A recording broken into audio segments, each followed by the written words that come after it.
আরজিকর হাসপাতালে চিকিৎসা করাতে এসে মর্মান্তিক মৃত্যু হয়েছে বিশরপাড়ার বাসিন্দা বিশ্বজিৎ সামন্তর। ট্রমা সেন্টারে জেনারেল এমার্জেন্সির গেটের সামনে থাকা শৌচাগার বন্ধ ছিল। অভিযোগ, সেই কারণে বুকে ব্যথা, শ্বাসকষ্টের মতো সমস্যা নিয়ে হেঁটে সুলভ শৌচালয়ে যেতে গিয়ে মৃত্যুর কোলে ঢলে পড়েন তিনি। পেশেন্ট পার্টি, পেশেন্ট আছে, সে অসুস্থ, তাকে তারা ট্রিটমেন্ট করেছে, কি করে বলে যে হেঁটে হেঁটে সেখানে বাথরুমে নিয়ে যেতে?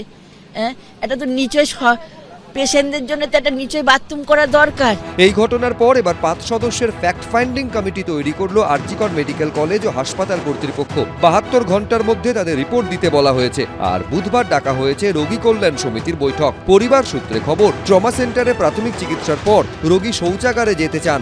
অভিযোগ, গুরুতর অসুস্থ রোগীকে হাসপাতালের গেটের পাশে থাকা সুলভ শৌচালয়ে নিয়ে যেতে বলেন চিকিৎসকেরা। পরিবারের দাবি, ট্রমা সেন্টার থেকে 50 মিটার দূরত্বে হেঁটে যেতে গিয়ে অচৈতন্য হয়ে পড়েন প্রৌঢ়। তারপরই তাকে মৃত ঘোষণা করেন চিকিৎসকেরা। ওখানে যাওয়ার পর বাবা বডি ছেড়ে দিয়েছিল পুরোপুরি আমার ওপরে, তো ধরে রেখেছিলাম। তারপরে বুঝতে পারছিলাম যে কিছু একটা, আশেপাশে লোকজন যারা ছিল তাদেরকে ডাকলাম, সাহায্য দাদাও ছিল আমার।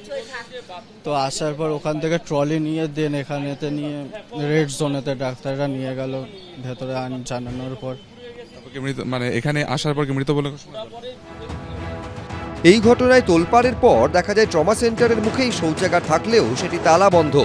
যে শৌচাগার নিয়ে সমস্যা কথা বলা হচ্ছে, আমার সহকর্মী সন্দীপ সাধুকা দেখাচ্ছে যে সামনে দেখতে পাচ্ছ যে আদিকে সিআইএসএফ জওয়ানরা দাঁড়িয়ে রয়েছে, তার উপরে যে জল অপচয় বন্ধ করুন লেখা আছে, ওটি একটি শৌচাগার। এই 24 ঘন্টার মধ্যে দেখা গেল খুলে ফেলা হয়েছে পোস্টার। আরজিকর মেডিকেল কলেজ হাসপাতালের ট্রমা সেন্টারের যে গ্রাউন্ড ফ্লোরে সেখানে যে টয়লেট ছিল বলে বলা হচ্ছে এবং বিভিন্ন অভিযোগ উঠছে যে এখানে যে টয়লেট থাকার কথা সেখানে তালা বন্ধ আছে।